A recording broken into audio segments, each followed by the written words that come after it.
Capítulo 2 do livro A Matriz Divina de Greg Braden. Abalando o paradigma, os experimentos que mudam tudo. Tudo deve ser baseado numa ideia simples. Depois de a descobrirmos, ela será tão irresistível, tão bela, que comentaremos entre nós. Sim, não poderia ser diferente. John Wheeler, 1901, físico. Ai, já passou.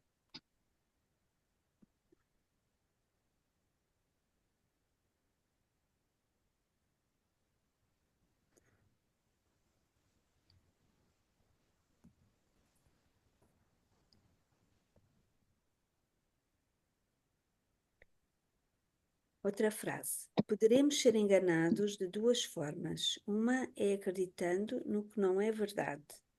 A outra é nos recusando a acreditar no que é verdade. Diz Soren Kierkegaard, 1813-1855, filósofo. Então, os primeiros raios da manhã lançavam sombras compridas à silhueta das montanhas. O sangue de Cristo que se erguiam atrás de nós ao leste. Eu tinha concordado em encontrar o meu amigo José, chamemo-lo assim, aqui no Vale, simplesmente para passear, conversar e aproveitar a manhã.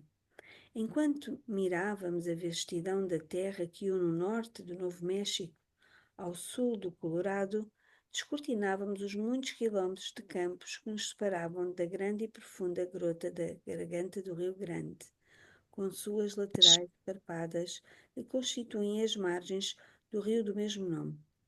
As sálvias do altiplano desértico espalhavam no ar uma fragrância especial naquela manhã,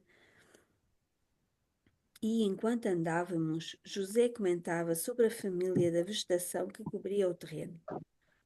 Todo esse campo, disse ele, até onde a nossa vista alcança, funciona como se fosse uma única planta.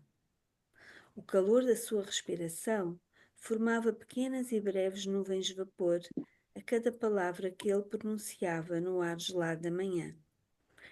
Existem muitos arbustos neste vale, ele continuou, e cada planta está unida às outras por um sistema de raízes que escapa à nossa visão. Embora invisíveis aos nossos olhos, enterradas no solo, as raízes não deixam de existir. O campo inteiro faz parte de uma única família de sálvias. E assim como acontece em qualquer família, ele explicou, a experiência de um membro é compartilhada até certo ponto por todos os demais membros da mesma família. Fiquei meditando sobre as palavras de José.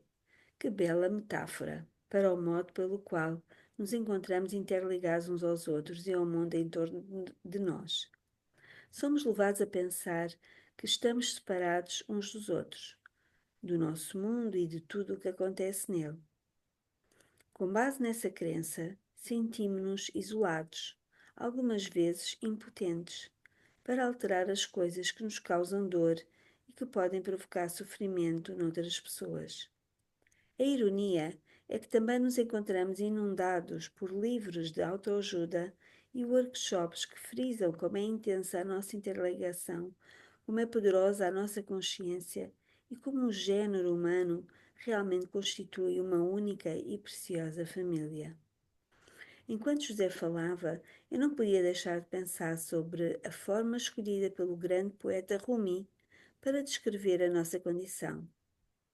Que seres estranhos nós somos, constatou ele. Mesmo sentados no inferno, no fundo da escuridão, tememos pela nossa própria imortalidade. Precisamente, pensei, as plantas desse campo não estão apenas interligadas. Em conjunto, elas têm mais poder do que qualquer uma delas sozinha. Qualquer arbusto isolado no vale, por exemplo, exerce influência apenas em torno da pequena área que o cerca. Entretanto, ponha centenas de milhares de arbustos juntos e tudo muda de figura. Juntos, Eles alteram aspectos como o pH do solo, de tal modo que garantem a própria sobrevivência. Ao fazerem isso, o subproduto das suas existências, o oxigênio abundante, vem a ser o substrato da nossa essência. Como família unificada, essas plantas têm o poder de mudar o mundo delas. Na verdade, é bem possível que tenhamos mais em comum com a sálvia do Novo México do que também poderíamos imaginar. Assim como elas individual e coletivamente podem mudar o próprio mundo, nós também podemos mudar o nosso. Cada vez mais pesquisas têm indicado que somos mais do que simples retardatários cósmicos, passando por um universo cuja construção terminou há muito tempo. Evidências experimentais permitem concluir que, na realidade, criamos o universo ao longo da vida, somando a nossa contribuição ao que já existe. Noutras palavras, parece que somos a própria energia da qual o cosmos é formado, bem como os seres que experimentam a própria criação. Isso porque somos consciência, e a consciência aparentemente é feita da mesma coisa da qual o universo é feito. Essa é a verdadeira essência da teoria quântica, fonte de tantas preocupações para Einstein. Até ao fim da vida, Einstein acreditou firmemente que o universo existia independentemente de nós. Respondendo às analogias sobre como afetamos o mundo e ao comentar os experimentos que demonstram que a matéria muda de comportamento quando a observamos, ele simplesmente declarou: Gosto de pensar que a lua está lá no céu, mesmo quando não a estou vendo. Embora o nosso papel preciso na criação ainda não esteja perfeitamente compreendido, as experiências levadas a efeito no mundo quântico demonstram claramente que a consciência exerce efeito direto nas partículas mais elementares da criação. E nós somos a fonte da consciência. Talvez John Wheeler, professor emérito em Princeton e colega de Einstein, tenha conhecido fazer o melhor de todos os resumos sobre a nossa tão recente compreensão desse papel. Os estudos de Wheeler levaram-no a acreditar que poderíamos viver num mundo, na realidade criado pela própria consciência, um processo que ele chamou de universo participativo.